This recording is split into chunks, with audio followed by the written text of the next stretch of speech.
Aaron from Awolnation, and you're listening to 89 FM, the Radio Rock. Hi, Aaron. How you doing?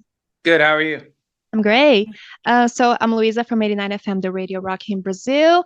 And it's all right. Can we start? I don't want to waste Yeah. your time too much. Okay. So it's been a decade since you performed here in Brazil. What do you recall from the last time you were here? Subject, thanks for bringing it up. But I remember a festival, and I remember playing a couple of our own headline shows, and just it being an incredible experience, and amazing people and beautiful people. And um, I'm a huge Sepultura fan, and Hmm. so it was really cool to go and walk their old stomping grounds, I suppose. And you mentioned Sepultura. Is their farewell tour this year? Have you ever been to their concerts before? Yeah, well, for better or for worse, I fell deeply in love with them and had the opportunity to see them after Max left the Hmm. band. So I saw them with their other singer, which wasn't the same as Max. And then I saw Soulfly later on, and my Hmm. old band Hometown Hero opened up for Soulfly in Cincinnati in like 2003. But no, I've never got to see the full lineup with Igor and Max, Hmm. and the whole deal. So they're doing a farewell tour, and it comes in. If I'm anywhere around it, I'd love to see it.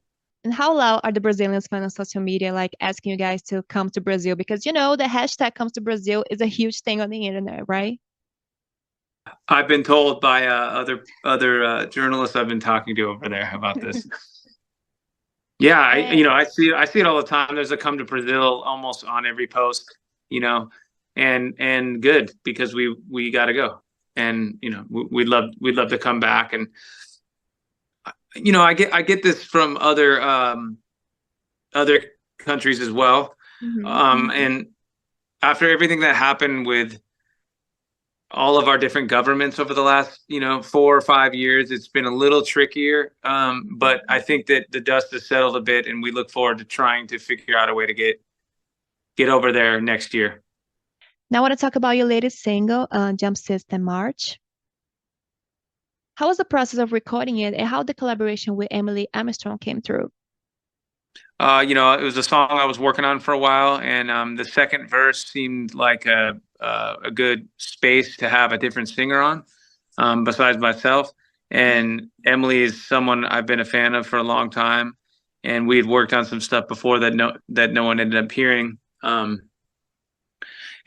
so I asked her if she wouldn't mind, screaming on the song and coming over and Mhm. having some fun. And I was so grateful that she said yes. And um, I feel like sounds amazing on there and sits nice, um, and it's great to have a female voice on that. And one thing that I admire about you guys is that each song has something important to say. How do you feel about the impact that, your songs had on some fans and also when they come to you and say that you're inspiration to them? It's pretty overwhelming. It's a heavy responsibility, and Hmm. it's incredible. It's a dream come true to have people care about, to have anyone listen to any of these songs I've ever written is incredibly, still shocking every day I wake up. And to talk to you today, to see people say come to Brazil, to have people deeply affected by the lyrics, I have to remind myself that it's all real every day. Now, talking about your upcoming album, The Phantom 5, what can the fans expect from this new era? I think it's a good record, and hopefully it feels like a greatest hits album for everybody, and feels like, a little bit of each step along the way. And I just hope people have an opportunity to hear it, because it's hard to find time to listen to a full album, right? Your favorite band may have a single that comes out, but it takes a minute. You need a good 30 to 45 minutes to just go on and drive, or take a train or a bus or whatever, and just put on the headphones and listen front end. So I hope people have that time to do so. Is there a song in the album that you're most proud of or that you really want people to hear? Love the last song on the record, called "Out of Here," appropriately named in the event that it's the last album, Mhm. which it could be. I don't know yet.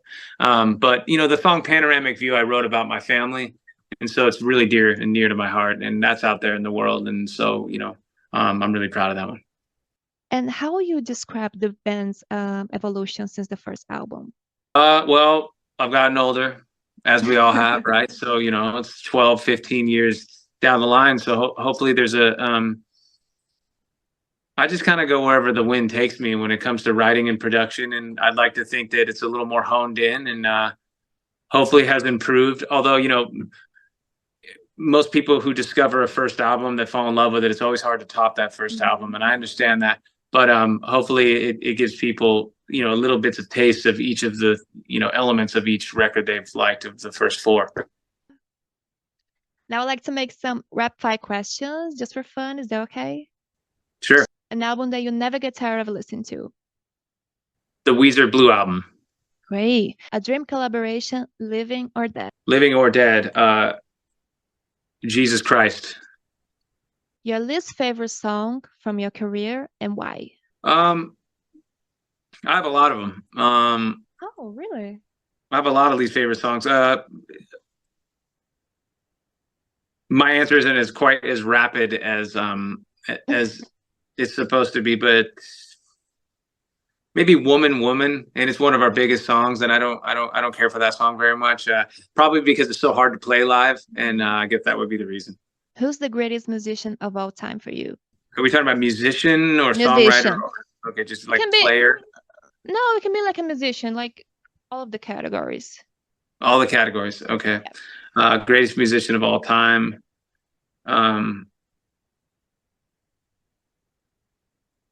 Greatest or my favorite? There's a big difference. Well, I think if you have a favorite, you think they're like the greatest for a reason that's personal to you. So maybe that it could be your favorite.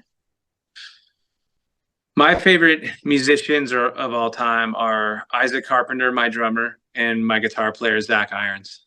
And if you could rewrite a moment from your career, what would it be and why? People say they have no regrets. Mm-hmm.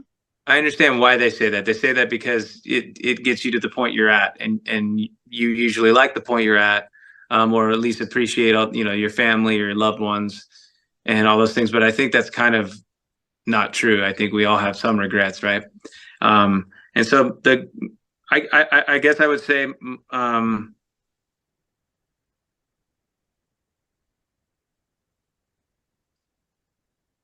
in the very beginning of Awolnation taking off, it was very overwhelming for me, emotionally and, you know, and mentally.